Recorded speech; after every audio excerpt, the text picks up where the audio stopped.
Hello, hello.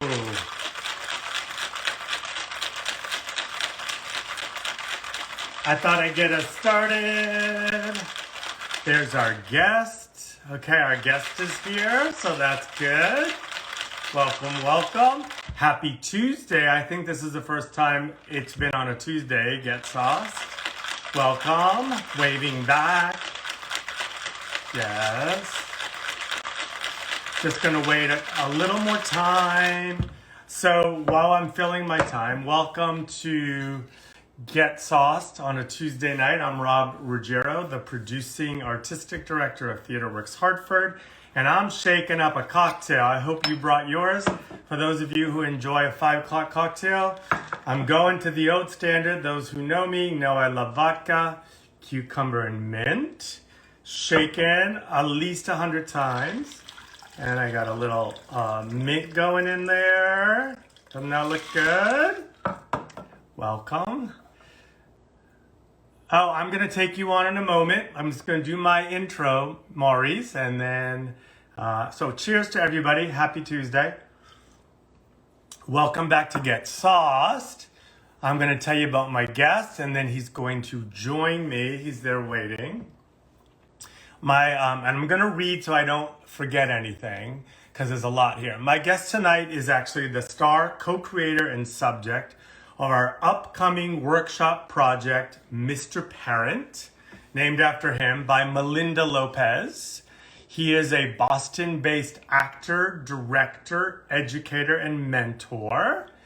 His work has earned him 2 Elliott Norton Awards, and a lot of people don't know that I'm from Boston, so that's awesome, Boston area. He's gotten 3 Independent Reviewers of New England Awards and an Arts Impulse Award. His history, I'm seeing a lot of shadows. His history as an educator extends over a decade. He's worked in higher education, including MIT, Northeastern University, and Berklee School of Music. He's currently a professor at Tufts and Boston University, but it's his work as an elementary educator that serves as the base for this hilarious and heartfelt play that we're helping develop.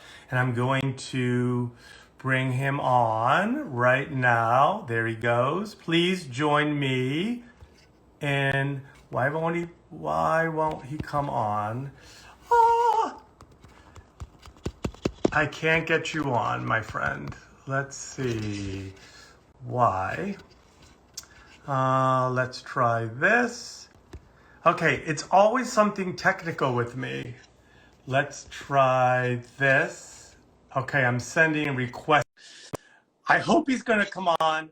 Please welcome a fabulous actor, the always warm, funny, and kind, Maurice Parent. But I don't know why. Did you get my invite? Well, isn't this fun? Hello, Eric. Let me, Maurice, try to invite again. But I see you, but usually this button works. I know, he's stuck in a waiting list. I don't know what to do. So let's see if, oh, there you are, and it says green.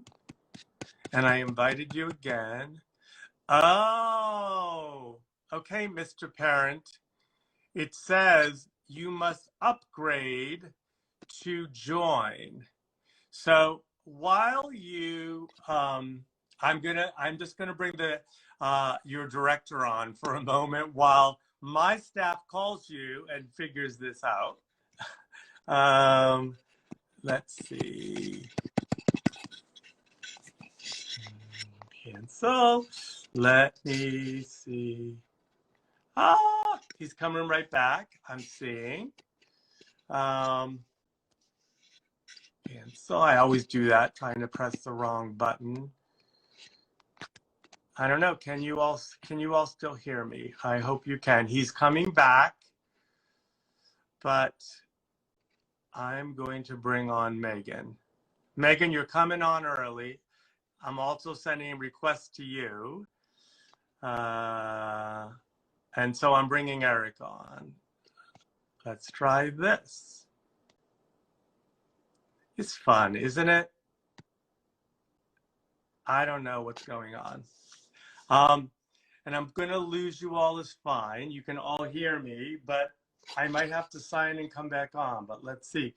Eric, I tried to bring you on, and it won't even let me bring you on. It won't let me bring anybody on. All right. I'm going to, hey, we have a, wait. There's some hope here. Let's see. Oh, man. All right, I'm signing off and coming back on. Please come back. I know. Oh, wait. Yes! Did like some upgrade happen? Yes, I'm quick with the upgrades. Real quick with the upgrades. Okay. Cheers. Well, there was a big intro, and then it was chaos. I heard the intro was so lovely. Thank you. Well, you're so lovely. And it's so funny because we did an interview while you were filming, and people are going to see that. But so happy to have you on Get Sauce then, that you have a cocktail. So you had to upgrade. Is that what happened? Yeah. I didn't realize. I went to my app store and it said I had to add an Instagram update, which is funny. I'm on Instagram all the time. I just, I love looking at the pictures. So well, I was afraid that we hadn't upgraded the Theater Works Hartford site because I was trying to bring other people on. Well, thank you for hanging in there, everybody who is watching. And so I want to know, how are you? And where are you? And give us a little like, where are you? How are you? Sure. I'm great. It's cold as I don't know what around here. Is it cold out there? It's like really cold. I'm going. It's one to of this those other color. What'd you There we say? go. I'm going to this. I realized that I was like white and glary, but I don't know. So it is freezing cold here today. It's been in the 40s and it plunged. This morning it was like 16. How is it there in Boston? Same. I think it's like 16 and it feels like 8 or something just ungodly. Like, I mean, just don't even report. If it's below 0, just be like, it's too cold to go anywhere unless you really have to. Just like that should just be like the temperature. Too cold to bother. But anyway, I teach I'm a artist in residence at the Boston Conservatory, Berkeley, so I taught 2 classes today. So I'm fresh from my last class, and so it's fun. But yeah, it's great. It's I'm glad to be here. I'm glad to. I know.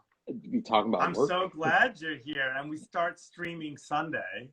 So we'll talk about Mr. Parent in a minute, but I wanted to ask you a couple of other things, like just to kind of connect. But before we go past the weather, one of my dear friends sent me an article saying that don't be deceived by this recent warm weather, that March is supposed to come back with a little bit of winter. So, oh my God, I hope not.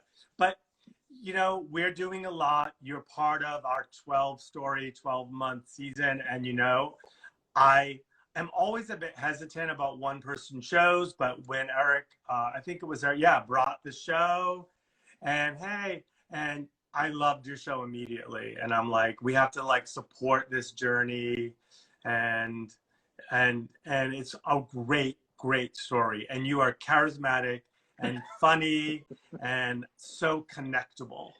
Thank and you. You have a good huggability quotient. I will say Thank you. that. I was literally about to say but like, so like we're doing that. But you're in Boston? Like, how is it going there? Are people streaming? Is work happening? Like, what do you think the prediction is for in-person performances in Boston? Well, and hi, I have a lot of friends that are joining. This is great. I think the prediction for in person, I mean, it's kind of like everywhere else. It's not looking so good in the short term. I think people are hoping for and planning for the fall.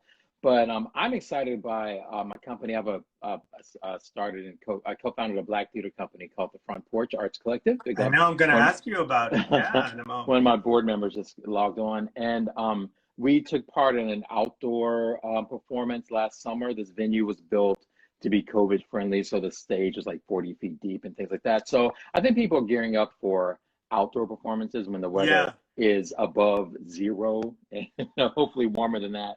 And but indoor is looking not for a while. Everyone's hoping for the fall. The university level too. I'm that part was of my the next question. Is that any different for the university? I read an article. Well, actually, somebody sent an article to me from. Oh my God, I wonder who sent it now. From, but it's in the from the Atlantic magazine, and it was really interesting to get that perspective. And like that one said, and they all say different things, but that by the summer we will see, a real exciting shift to what feels like a little more like normal, although we'll have a new normal, and that it will feel a little bit more like summer of 19, and it will be Mhm. exciting. And I think that there will be a lot of, we're hoping to get outside and things happening outside. And then a little bit of like fall caution, pullback because of flu season, and a little return to some extra caution, but that by a year from now, in the next spring and outside that flu season, will be as close to a new normal, and we'll see it'll all feel much more normal. So I'm holding on to this article, but we still have to navigate the rest of this season, and we're getting to the warm weather, and then next year will be a little bit of a navigation too. But Mhm. artists, we're excited that we were able to create space for artists like yourself to work on things. So um, uh, And we appreciate it.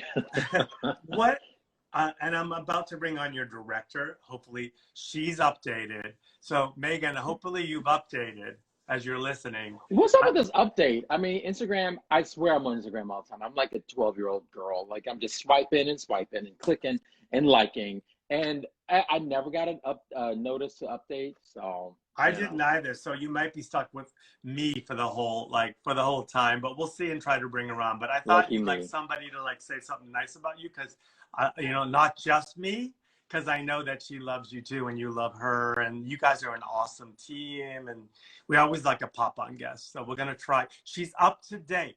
Well, you know what? Let me bring her on quickly. Don't go away because you're all updated. And happened to me today too. Okay, Megan's up to date. Let's bring on your fabulous director. Let's talk to her for like 5 minutes, and then we're on to our main topics of conversation. But let's see. Oh my God, I'm so internet. Uh, where I lost her. I lost the list. I don't Oh, know what's going on. I need to have another cocktail. right. That's the answer to all the problems. Can I Megan be honest? has This is to my come first. on. I don't see the people thing. I am like, I think I'm doing really well, Maurice, but I don't know what is going on and why that things keep disappearing. Well, Megan, I'm talking to Maurice a little bit more till I see you. I But just send a request. If you hit the little oh, there caret it next is. to, You request. yeah. Okay, don't go away. Here she's coming, I think. It's I'm gonna be like, Oh, I have to leave. I have to leave no, for you I'm to. trying to leave, trying to get Oh, rid of you. Usually I can let you go, oh. and I don't see you. Um, Kevin, help! who's Kevin? Hi, Kevin. Let's Oh, see. I know Maurice has to leave. I've done this like 19 times, and usually there's this upgrade. Megan, you're just gonna have to hang in there till those people come back. Oh, oh, you left. Ah, here she is. I don't know. I requested you back. I don't think it's. I just said we're gonna have to have. Let's see. Um, this is so embarrassing. Thank you, but you have better come back, Maurice, if I can't get her, because let me try. I think it's a new set. Oh, says you're unable to join and you're coming back. Megan, you're just going to have to come on next time. I love you to pieces, but until we figure this out, this is the Instagram update show. It's the same journey that I had with you. So I'm sorry. What do you want to say about your fabulous director, I would love this. Megan Sandberg uh, Zakian, right? So Sandberg. much I can say. Yes, as Megan Sandberg Zakian. So much to say. So, oh, yeah, she's laughing. Oh, she's Um, laughing. But listen, let's start with, because we're going to talk about her in this. how did this happen? I know it has to do with kids peeing on you, but how Yeah. did this happen, and how did you and Megan and Melinda end up working on this? Let's just start there. Let's just Yeah. jump. So, Sew this together. yeah. Oh my goodness. So the show started, I mean, it was Megan's idea actually. So, long story short, I moved to Boston, for theater opportunities, which were great. I love the community here, but it didn't pay enough for somebody who is owned by Sally Mae. Basically, she's coming later today to get a check. So, I need a job. So I ended up finding my way to teaching. And then after many years in the Boston public school system, I finally decided to leave. And Megan and I had worked together on several plays, and Melinda and I had worked together as well. And then Megan was directing the first play I was performing in since leaving. And every like 5, 10 minute break, 20-minute break backstage. I mean, I was kind of being naughty, but like backstage and before rehearsal, after rehearsal, I was telling story after story from my days of teaching. And I mean, people were just laughing and just, faces hurting and I mean, I'm not, to toot my own horn, but like it was a good time and everyone was laughing. And Megan leans to me, she goes, "I think there's a one-man show here." I said, no, I'm not a one-man show kind of actor. No. She goes, "Okay." So then fast forward to the end of the show, the end of the run of that play we were rehearsing. It was Skeleton Crew at the Huntington. And she said, I as a closing night gift, she gave me a notebook full of stories, like notes about stories that I had told. And she goes, "For your one man show." I was like, "I'm not gonna write it. Right. I'm not okay.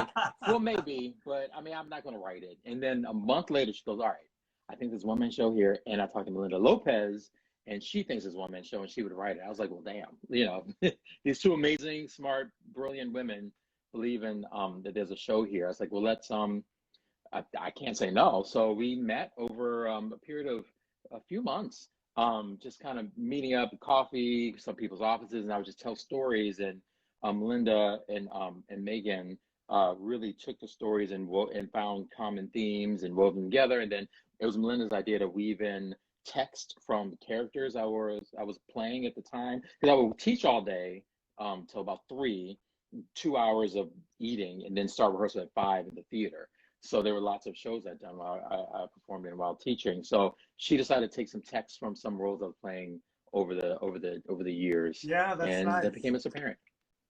Wow, it's really cool, and I've only known you for a couple of months, really now, a few months, but I understand how they pressed you to do this because, first of all, you're just innately charming and funny and very approachable, and your stories are really inspiring and interesting, and so we were able to, just so everybody knows, they actually worked on the script. You had done like a reading a while ago. You all have worked on the script. You had one of the nicest locations for remote shooting. This was a completely remote experience, except instead of doing it from your house like some of the others, we got a space for you to go into and then but the tech support and Megan were all remote. So what was that like working on it that way? Mm. And I really appreciate all the compliments. It's the checks in the mail. Thanks for all the compliments. No, it's been a real joy to work on this. So you all, thank you. I mean, the way y'all support it, seriously, I'm not just saying it just because I like on your Instagram and we live and people watching and shit, but like seriously, like the amount of support you all gave for the show was incredible. You gave us time to like workshop because the script is still in development. There's still some things that we're fuller delving deeper into, Deeper but into. I think it got to a really great place for this iteration, and um, you all rented a studio, a friend of ours, Niall Hover's photography studio. So it's great. It's like it's live. So I mean it's captured live. So like there's some sounds of like the studio that happened, and as you know, it's COVID, it's a pandemic. You got to roll with the punches. That's like the theme of life right now. You got to roll with it. You know. So We like to say at Theater Works Hartford, we're embracing, this is hard for me, the gift of imperfection. like like unupdated Instagram apps and Just embrace it. Oh my God. Ordinarily, I would be, inside I started flipping out and I was like, just go with it because what else can happen? It's an Instagram update that we didn't expect, but here we are and we're talking and it worked out. Mhm. And we'll Yeah. just have Megan come on and have a cocktail with me soon. That's brilliant. But yeah, it's for folks watching. Theodore Hartford sent all the tech support, and Kevin, the ASM, set it all up. Thank God, because I'd still be setting it up if I were alone. So I can't figure that stuff out. So set it all up, and And just yeah, he and I were in the studio with all the cameras and lights, and everybody else were Megan and Melinda and the Theodore Hartford team were all on Zoom, and we were doing it remotely. yeah, absolutely. And and it's like, what did you learn, I guess, or what do you think happened from when we first, were in touch, and then you had a little bit of time, and then you had a little more time when you were like getting ready to film it and the filming of it. Like, how do you think the piece changed or grew? In a few ways, that's a great question. One is the innate spirit of just telling stories from your life is very um, just for lack of a better term, self-indulgent, right? Like just telling a bunch of funny stories is great, but one of the main questions we were still grappling with that I think we really got to a good place with this iteration is why? What do we want people to walk away from? What messages are we leaving with them? And Melinda wove it together beautifully. It's excellent, and it's amazing how people write a character based on your life that helps you illuminate you, my actual life. I mean, it's not therapy, but it's a little therapeutic. That's like, oh, Yeah, I get that's it. why I had to tell all those stories, and that's what it meant for me to leave, and why I stayed, and why I need to connect with this piece again, and what I want people to leave from. So that's really what we honed in on between us first start talking to where the piece ended was like what we want people to leave from, and also in a real time IRL way reacting to the world we're living in. Yeah. It's hard to have any conversation about students and educations and classrooms and disenfranchised populations and systems that keep some students in really great, really funded classrooms and others and not so funded classrooms without realizing that those issues are bubbling to the top of the surface of pretty much most dialogue since the pandemic started. So, how do you incorporate, not in an overt way, not in a beating people over the head kind of way, just kind of the themes of today? And I mean, and we had to embrace a part of it because, we were literally, I was like 10 feet away from Kevin and Megan, and then we're on a little Right. screen. And so, like, we had to literally embrace today, but then also in the storytelling, um, how you embrace the moment, and that as we move forward with it is something I'm really excited to continue to develop. Like how, whatever iterations down the line, how is it embracing the time that it's being presented? I love how I love I mean, I was starting to think about today when I was talking to you, like in this so much I love about it, but like one of the things is understanding how your work as an educator and you're working with these children in a really specific way influenced your work as an artist and how you being an artist influenced you're the kind of teacher and educator you are. Like Mhm. I just find that completely inspiring and really fascinating. So what do you think is the thing that made you a better teacher from being an actor? Like and I'd like you to answer the opposite. What Sure. about being with the children and being an educator makes you a better actor? That's a great question. Thanks for asking. I'll start with the teacher. The training aspect. So the fact that I can be pretty loud. I know how to lengthen my, you know what I'm saying? I had some like, yeah, yeah, yeah, yeah, yeah, yeah, yeah, yeah, yeah, yeah, like all the Linklater-y kind of, actory warm-up kind of stuff. So like all that, I tend to be loud. I can lengthen my spine and make myself look taller than I am, when I need to. So all that kind of physical stuff, but then deeper than that, really the idea that I think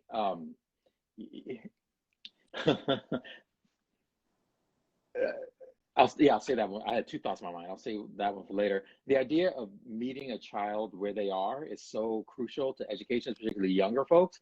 And I feel that the at least my what I like about acting is how can you really, when you're in a scene on stage, how can you make the person you're talking to your entire world and reacting to them where they are, where they and it might be where they are Tuesday night, the first show after you've had, a day off. It could be Sunday matinee when they're exhausted and you're still figuring like how is it alive? And then I think that really helped to figure out like how can I meet the child where they are, and then how can you? I mean, not to say that actors are psychic or anything, but like when you really train. And I think the actor training never stops. So, I never want to stop trying to be better Yeah, at my craft. like So, it's so funny that you went there because I would guess that, well, a lot of people don't know. There's a saying that the actor is the child in you, the yes. 3-year-old, the 5-year-old. And there is a child alive in you. And I mean that in all good ways that I feel. And there's a saying that is where like the artist comes, and all that pollution that happens beyond that are the obstacles, right? Hmm. But I can also, like an artist understands an actor, I'm assuming like being an actor, you know how to open yourself up Yes. to the room and to the people that you're engaging with. And I don't think I think, no, I'm not going to say this the right way, but I'm sure there are maybe many teachers who don't have that opportunity or that Hmm. experience. So I would imagine that the kids, yes, meeting a child where they are, I agree, that the children felt that. Yes. And that was your gift. No, I'm so glad you brought that up. Also, I was in the school, but as a specialist, I saw all the grades, whereas like other teachers were kind of focused. And there was so I would see like 3-year-olds all the way to like teenagers, 15, 16-year-olds that maybe were held back or whatever, but with the oldest would be like 16. And then I would work with all the staffs of the different levels. And the teachers who taught the younger kids were like, most of them were like, oh, I can't deal with the olders. I can't deal with the teenagers. And vice versa. The middle school staff's like, I can't deal with the kids. Why would I deal with little ones? Three, I have nothing to do with them. And the fact that like right, so much of it is removing all the crap that stop like so much of actor training, like you said, is like getting back to childhood, that freedom. I could have a conversation with the teenagers about whatever issue is mattering to them and then go do centers. I don't know if you know what centers are or anybody watching, but that's like in kindergarten where they set up like little stations and it's like creative play. They're like learning things, but they're really playing. So it's like sand and they're like playing house and like building blocks. So I would love that. I was like, that's Oh my awesome. Let's God. play with cars. you know and then all that stuff that I learned in the schoolhouse in terms of as an artist, it just really the main thing, it really reminded me of like purpose, and when you're in your purpose and when you're not in your purpose. And I don't want to give anything away, but it kind of comes up in the play. Like the main reason why I left was I realized like I loved working with kids. I loved being in the building. I love being a positive, giving what I can to this school and to the young folks, but it wasn't my purpose. And people are called to teach, Yes. and I just wasn't. And I Yes. felt like I at some point was taking space for somebody who maybe was, but I was called to be an artist. You And were, I'm and not. you were, and I believe it was your destiny to have done that. Like I believe in that totally. That time that you were an educator, was meant to be, because I bet you're a stronger artist because Oh of yeah. that. So I have, not to give the play away, but I do have, before I get another topic to go on to, but I want to ask you, it could be from the play or not. Like, what is one of your most favorite stories from being in the classroom? um, I'll give one One of story. them, not I'll the give. one, because it's I'm for gonna give children. one that didn't make it into the play. How about Okay. that? I give one. All right. So we would have nicknames for the kids, and the folks that taught the younger kids were hilarious. I mean, they were just hilarious. We would joke, and all the teachers on different levels were great, but particularly the ones that dealt with the youngers had like a playful spirit. So these two teachers, we got really thick as thieves. So I would hear the stories, and one of them told me the story of Whitney and Bobby. So there was this little boy and this little girl, and it's amazing how much is in these young people at a young age. Like how much energy. Like there's this one kid that I'm digressing a little bit. His I won't say their names, but he just had swag. Like he just kind of 4-year-old? Like he would walk in and do nothing and sit down, and all the kids would like sit and just watch. I was like, if I had a drop of what he had, I'd be a movie star. Like it was amazing. So like some of these kids just have these like this energy. So this little boy, little girl, their real names weren't Whitney and Bobby, but we called them Whitney and Bobby. Okay. So they had this dramatic love affair. Oh, it was so. How old are they? 4 or 5. So like one day they would be walking, holding hands at recess, like a little couple, and then Whitney, I forget her real name. The next day would be holding hands with another little boy, and then the kid we're calling Bobby would be in the corner like just pissed, just mad, right? So then the next day she'd go back to Bobby. So after like a couple weeks of going back and forth, the little kid we're calling Bobby went up and said, "Whitney, I've given you this many chances. I'm done," and walked away. Like, I'm done. They're 5. So It's like, but you know, the honesty and like uneditedness of children, I do love, I have to say. And like you always know where you stand, and like the clarity of that is like, Whitney, I've given you this many chances, I'm done with you. And then did this. I'm done. Oh, Megan's right? like, Whitney and Bobby, put them back in the show. That's too good a story. That when we did it live, that was like the encore, the tale of Whitney and Bobby, right? And like I mean the middle schoolers, I mean as I talk about in the play, I have my Mr. Parent section of my closet, right? The clothes. There was only like 2 pair of pants, 4 shirts. I would just rotate 1 pair of shoes. I had several young teenage girls that would be like, those shoes again? I was like, excuse me? Mr. Parent, you had on that shirt the other day. Mr. Parent, do they pay you to do this job? I'm like, little girl, yes they do. But I'm not spending it on my shoes. Sally Mae. It's so good. Like when you tell those stories, though, it like makes me want you to go back into the classroom because there's like good material there. Yeah. But what an awesome gift, and I think I will plug the show and say, and this is it's a unique and really inspiring story, and I love that I love the candor in which you also deliver it. And so, yeah, it must have been so hard to pick the things that stay in and don't stay in. So I hope you'll join us. We're going to do like a member watch party. I hope you'll be there. But the show, Mr. Parent, Guess Who starts streaming on Sunday.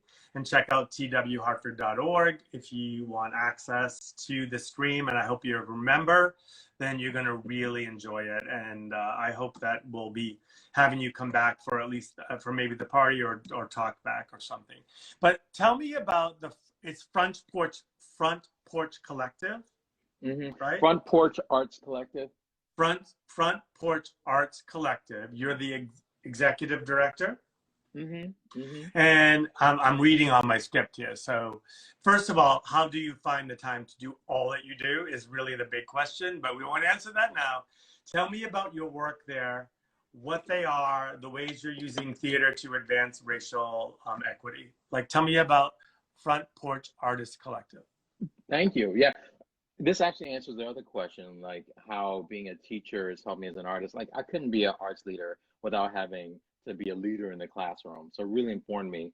The Front Porch Arts Collective, our mission is to advance racial equity in Boston through theater. So we're building a cultural touchstone that centers stories of the African diaspora to really reflect the beauty and diversity of the Black community here in Boston and the Boston area. You say you're from here, where are you from? I'm from 30 miles southwest of Boston, Milford, Massachusetts. So and when I was a kid, it was like, oh, a big thing. We're going into Boston. It was like vacation.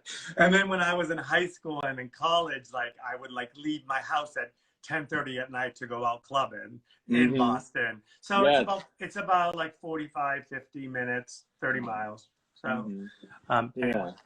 Well, I as a love transplant Boston. to this city, Love I love Boston. the city, and as a transplant, I was really struck by how beautifully diverse the Black community is here. And as a theater artist, I was like, how can I take my passion as an art maker, but then also being a part of this really rich, beautiful, diverse community here in this area, and then address sort of some issues that are happening in the theater scene where there might be stories of the diaspora, Black stories on stages, and that's great, but they're usually produced by predominantly white institutions, which again, that's great. I mean, it pays us rent right here. But there also needs to be in the landscape a place where the folks who are in the stories are also the ones in the driver's seat to add to the mix, in a Yes, very yes. inclusive way. So we say we serve all of Boston. We're looking to kind of break down any invisible barriers to keep the audiences from being so diverse in a way that's not telling anyone not to come, but telling everybody who's not coming already to join the party. So we're about 4 years in, and we had our third season up that was interrupted by COVID, as I'm sure you know very well. So we're looking to do some summer programming. We're doing an education program with my friend Steve Mailer, who just joined on with Commonwealth Shakespeare Company, and then hopefully, Hi, Steve. yeah, hopefully doing some shows, when So theater comes back. the organization, it not only facilitates that lens in the community, but you produce work. So right now we are sort of scaffolding up to our dream of being a self sustaining organization. But we're fiscally sponsored and a residence at Central Square Theater in Cambridge, Mass. Oh, And through their fiscal sponsorship, we did a year of stage readings, semi-stage readings, hmm. festival, and then we got a lot of donors support to launch us into our next sort of life, which was about 2.5 years of co-productions. So it was like 3 or 4 established, predominantly white institutions that said, "Hey, this you need to survive in this ecosystem. We'll co-produce with you. We'll take the brunt of the cost, but we'll set you up to start building towards your dream." So we did that for about 2.5 years. We did a co-production model, and now we're at this place where we are waiting for our 501(c)(3). Once we get that, we wait. I'm Yeah, checking my yeah. email, Well, it's checking my so mailbox. interesting. Like, my TDC and Eric are watching. I mean, it'd be really interesting, I think, to have a dialogue sometime with like some folks from the organization, and maybe a couple of, we're a predominantly white institution, like a round table would be so Hmm. interesting. And I think Hartford and Boston is so close. It would be fascinating. One of the things we talk about at TheaterWorks Hartford a lot is shifting culture, and we're trying Hmm. to be really honest and deliberate about our journey in anti-racism Hmm. and equity, and we know that we need to set examples, like we have to kind of express our values, which is uncomfortable. I mean, in a good way, to like speak about it is, Hmm. uncomfortable, but we're being very purposeful and brave. A lot of Hmm. these, my team are amazingly brave people that pull me along sometimes, Hmm. into spaces that I believe in, but are uncomfortable, right? Yeah. And so how do you and how do you see Front Porch as it relates to shifting culture Hmm. in Boston or in the theater industry? Hmm.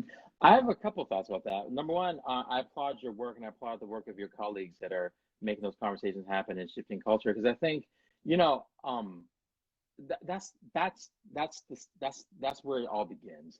Just open your possibility, open up your mind to the possibility that there's a new way to see things. There's a new way to think. There are different perspectives that maybe you just weren't open to. And know that it's a process. I actually am offended when people think, and I'm not saying here, I think that's not what you were saying. I've heard from other conversations where like you know, diversity training couple week long program will fix the problem, and I actually am Oh, offended because I think we can't take issues that are based in 400 years of generational discrimination and and generations epic.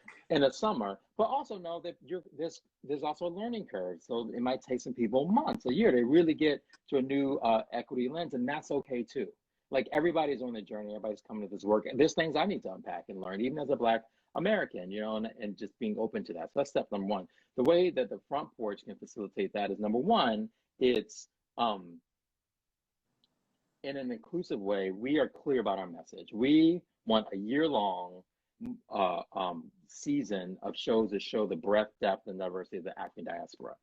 And being very clear in message makes us be very inclusive in product and production.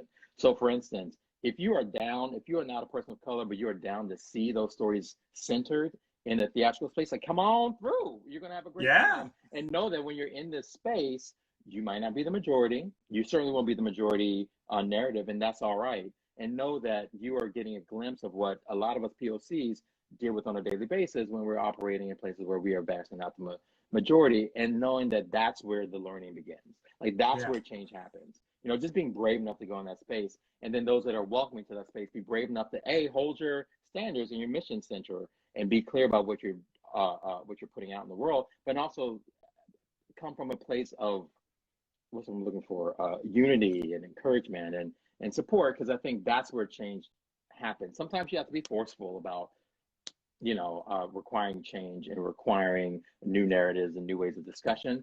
Sometimes you have to be forceful, but I think starting with the inclusive spirit, that's how we hope to affect change in our community, And knowing it's, that we are doing it out of a place of love. Like we love this community. I've been part of it for you're so a funny. decade You're and a always half. like ahead of me. And like, I know when we started this, um, Truly my lemonade. awesome, It's a truly lemonade. Tanisha was like, Tanisha Dugan, who is one of my artistic producers, like, said early on that we have to come at the work from a place of joy. And that was really meaningful because it's really hard and difficult territory. But if you keep that in mind, you can even have tensions and discord, but it's heading towards joy, right? And I Hmm. love that you use the word love. I think it's important. Um, Yeah. It's well, interesting. It's like when you look. Oh, do I have time for one more comment? yeah, go ahead. Yeah, I'm going to go to the game soon. We have a game coming up. It's Ooh, great. game time at the end. Oh, I love a game. We got to leave on uplift. Yeah, I was just saying like that. There was this big report done by the Wallace Foundation saying like communities of color, if you want them to see your art, they're looking for stories that center things that are important to them, but that are full of hope and joy and uplift, right? Because it's hard, it's hard seeing what you see in the news all the time and in the street when you leave your house. So coming to artistic space and being Yeah, I uplifted and love it. joyful.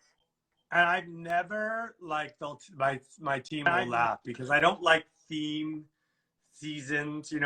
I've never like come out of season from an umbrella of a theme. I just not a place that I've done, but like I've said a couple of times now that the 21-22 season, I want to center it on, of course, joy and uplift and hope. Like I feel like we need as a world, as a state, as a country, like we need to be like we want to look up and forward, and I think it's needed. So not that everything has to be nice and Yeah. fun, but I think things can things have with conflict. uplifting endings, Yeah. and You can have conflict and drama and the stuff that we love about art and theater, but it can be uplift, or it just is not rooted, because oftentimes when people of color, black folks, I'm gonna speak specifically, are on stage, it's usually something about oppression or how you've been yes, subjugated, or how you, like I want to, trauma. like, where's the black comedy? You know what I'm saying? Well, But that's even what I that, love but like, about your story. It's uplifting. It is. And the current show, Magic Potion, it's a beautiful, hopeful, uplifting ending. And I think it's just as important as we tell and center more Black and BIPOC artists, that it's not just connected to like trauma and intensity and we're all into racism. everything, right? We Yeah. all experience pain and joy and hope, and as well as despair, and but we need some positive colors now. We just need it. Yes. Yeah. All right, game time, Woohoo. because we always end on game, and Eric Ort created this really fun game, and it's, don't fret, it's multiple choice. Okay. What happened? Did I lose you? No, I'm here. uh, I was trying to be slick and get I'm not slick. I was like, I have to get my charger. I was trying to all be right, did you get your smooth. charger? Yeah. Okay, the game is called today Nice Work If You Can Get It. It was created in your honor.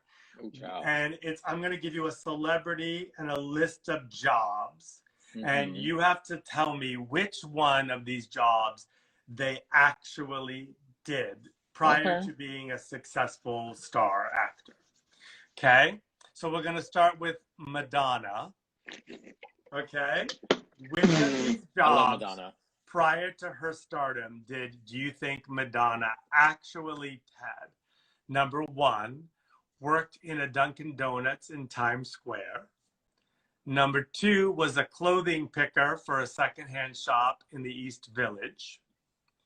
Three, worked on the housekeeping staff of Nativity of the Blessed Virgin Mary, St. Stanislaus Bishop and Martyr Parish Church in Ozone Park, New York.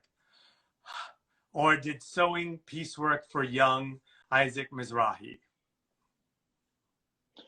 I don't think number one, 'cause I don't think there's any Dunkin' Donuts. I don't know if there's any in Times Square. I could be wrong. Okay. I'm gonna go with number two. No, wait. Clothing picker for a secondhand Yeah. shop. Yeah. Eh, Oh man, Dunkin' Donuts in Times Square. I'm a liar. Madonna worked at Dunkin' Donuts in Times Square. Good job, Eric. Okay, John Legend, the Okay. amazing John Legend. I love him on The Voice. Worked in an international harvester showroom selling agricultural equipment. Two, was a sandwich maker in a hoagie shop in Philadelphia. Three, worked for a management consulting firm as an accountant. Four, was a street sketch artist. Three. Ding, ding, ding, ding, ding. Woo! Yes. Worked for a management consulting firm as an accountant. That's the one I thought you would miss. What made you pick that? Psychic. What? I said I'm psychic. I have All right, there you go. telepathy. Ellen DeGeneres. It's fun, right? Fun game. I love it. Ellen DeGeneres, one, was an undertaker's assistant at a mortuary near Lafayette Cemetery. Two, did overhire work building Mardi Gras floats on one of the crews. Three, spent nights as an oyster shucker at the Acme Oyster House. Four, was a beignet maker in the French Quarter. I think one. Undertaker's assistant? Yeah. She was an oyster shucker at the Acme Oyster House.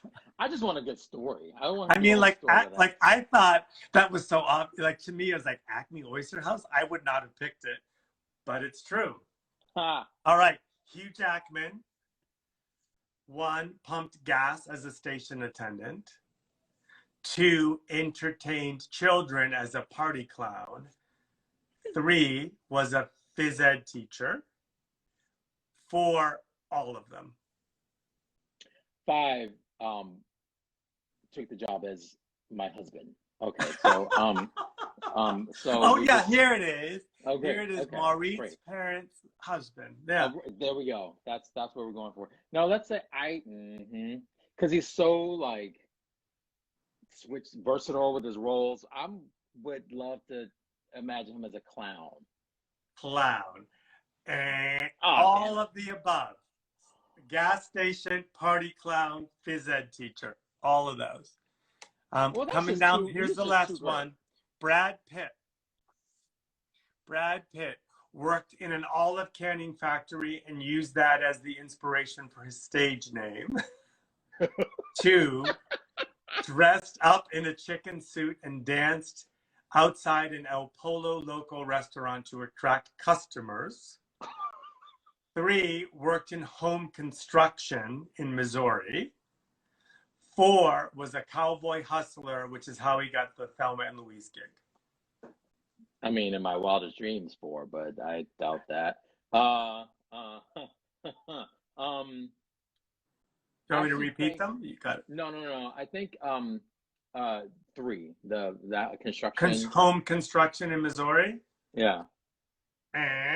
He dressed up in a chicken suit and danced outside El Polo local restaurant to attract customers. Now, I'm gonna say that one. I know it seems weird. It feels Eric had way too much fun making this. All right, on our way out, because we're, just one last plug. Sunday we start streaming Mr. Parent. It's one of our workshop stage workshop remote produced readings. You're amazing in it.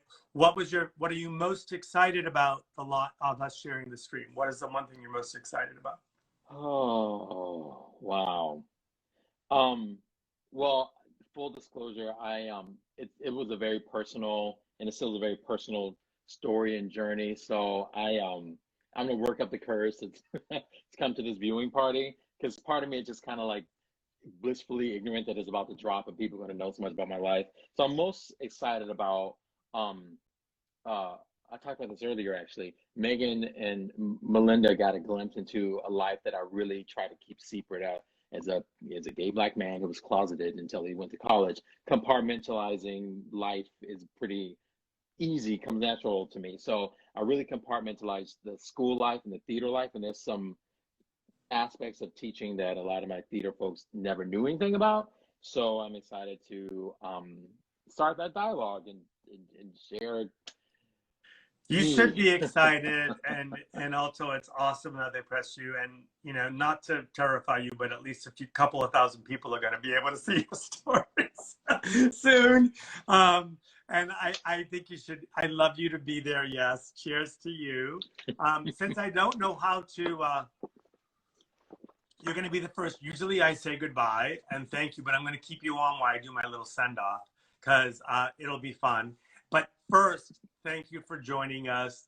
And I think, you're knowing you and your team are one of the many gifts that COVID has brought us. And we're really excited to stream Mr. Parent. It's been a pleasure for all of you out there and thank you for your patience. And just so you know, Instagram Live has done an update recently, and you should probably update if you haven't. And I look forward to meeting you here next month with my co-director and collaborator on the upcoming project of The Sound Inside, which is a film live to stream version of the play. And Pedro Bermudez will be joining me here next week. Next month. We actually just finished filming on Sunday, and we filmed, live in the theater. And we're experimenting, Maurice, with a hybrid form of film and theater, and where that line is very exciting, like pushing that line to the furthest point. And so we produced safely with a lot of testing and a lot of rules, but we did that. So from Maurice and I to all of you, stay safe, wear a mask, social distance, wash your hands, and check out Mr. Parent starting Sunday. Thank you for joining us, and thank you from TheaterWorks Hartford to all of you out there for your patience. Take care. Thank you all. Bye.